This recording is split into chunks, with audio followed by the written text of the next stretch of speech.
The creature I want to talk about today is the Revenant, which in mythology and folklore is a reanimated corpse that comes into contact with the living. The word is derived from the Latin revenire, which means to return, and is primarily used in French and English. In Czech, its use is less common.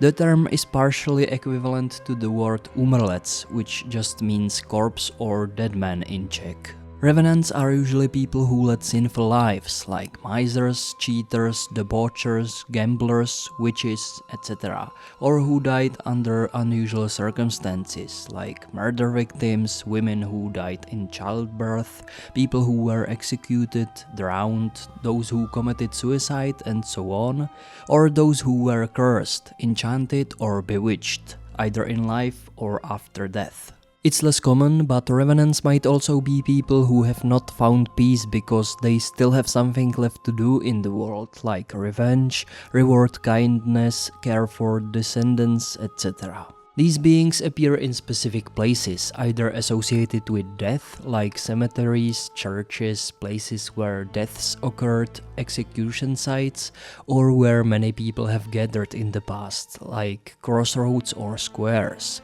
It was believed that the souls of people who passed by left a trace that encouraged the appearance of the undead. Many types of revenants cannot enter a house. The threshold represents an insurmountable boundary for them. Sometimes the corpse lies inside, but its spirit only roams outside.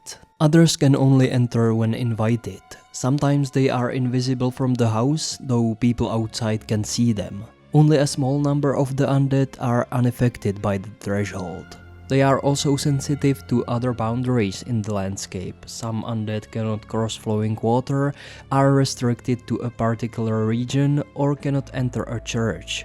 In addition, sacred objects harm them. The sound of a bell, dawn, or a rooster crowing often turns them to dust. Revenants appear at a specific time of day, most often at midnight, but sometimes only one night a year, or even just once every 100 years. Seeing the dead is often limited to certain people, those born at midnight, on Sunday, on Christmas Eve, the simple-minded, or children, for example. Sometimes only animals see the dead, dogs, cats, or horses. The undead often can't be seen at all, but only heard, or people just feel their presence. Revenants frequently appear only in dreams, which is psychologically understandable, but in the Middle Ages such dreams were considered highly significant. Even Charles IV describes a vision of the undead in his autobiography Vita Caroli. One night after a feast, Charles was resting in his chamber when he suddenly heard mysterious footsteps in the room, and then something threw a golden goblet across the room. Charles specifically noted that this was not a dream. I also wanted to talk about a story called Svatební košile, the wedding shirts in English, which is a part of Kytice by Karel Jaromír Erben. It tells the story of a young girl who constantly prays for her beloved, who has been abroad for many years and has yet to return. Her entire family has already passed away. In her prayers, the girl asks the Virgin Mary to shorten her life rather than let her live alone without her beloved.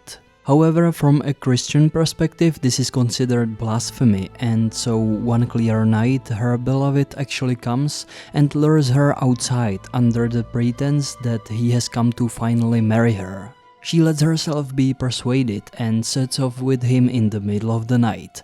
She brings along the wedding shirts, a rosary, a cross around her neck, and prayer books. As they walk through the countryside, her beloved notices that she's carrying prayer books.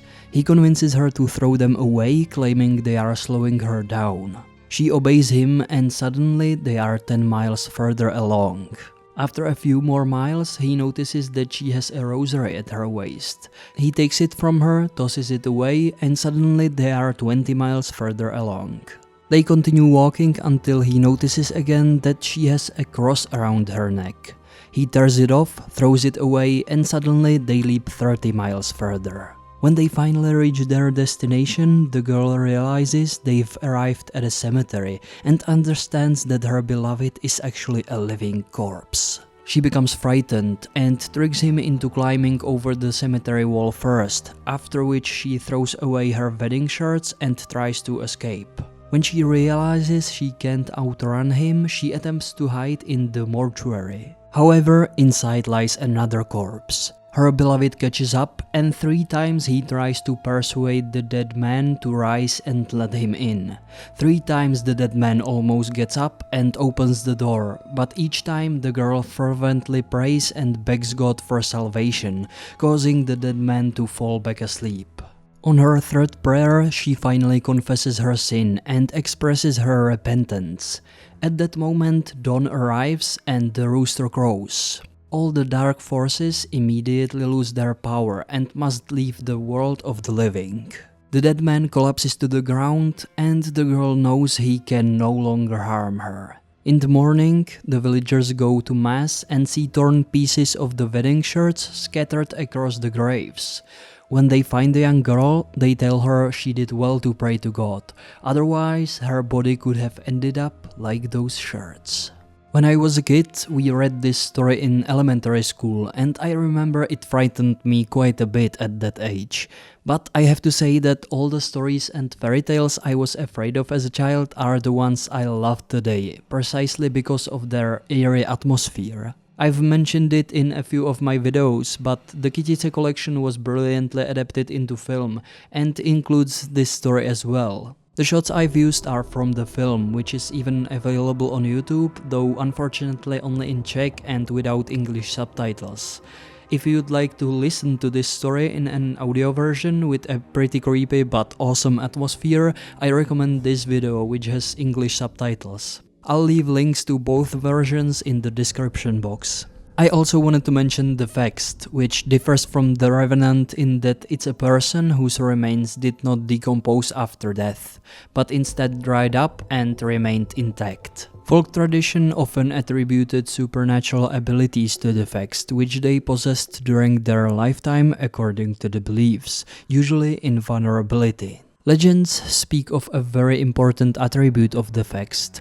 Bullets fired at them either deflect sideways, as in the tale of Nicola Shuhai the Robber, where it was allegedly due to a spell of a witch, or the bullets would rebound back at the shooter.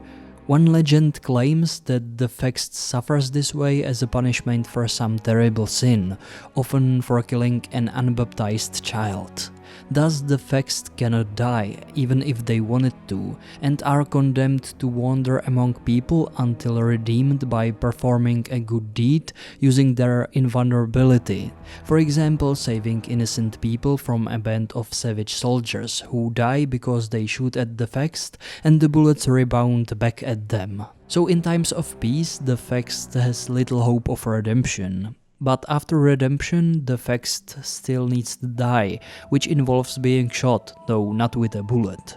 It has to be something unconventional, like a button, a pit, or a piece of glass. Then they supposedly turn to dust, which the wind immediately scatters. So, as you can see, in most legends, the Fexts are usually people who are still alive. However, I found one local legend from the Czech village of Suclava, which is a bit similar to the story from Kytice. In troubled times, a certain potter earned extra income by selling bones from the opened crypt of the Suclava cemetery. Unknowingly, he once placed a rib from a Fext in his satchel. As he left the cemetery and looked back, he saw the figure of a skeletal giant following him, the Fext in pursuit of the thief who had taken his rib. Running didn't help, as the Fext continued to follow him. The potter threw away his satchel with the bones, but even that wouldn't save him. But then, in the nearby village of Malá Skrovnice, a rooster crowed. At that moment, the pursuer vanished. I hope you enjoyed these creepy stories. Be careful during this time of year when the boundary between the world of the living and the dead is so thin that the dead often wander outside of our homes. Thanks for watching and see you next time.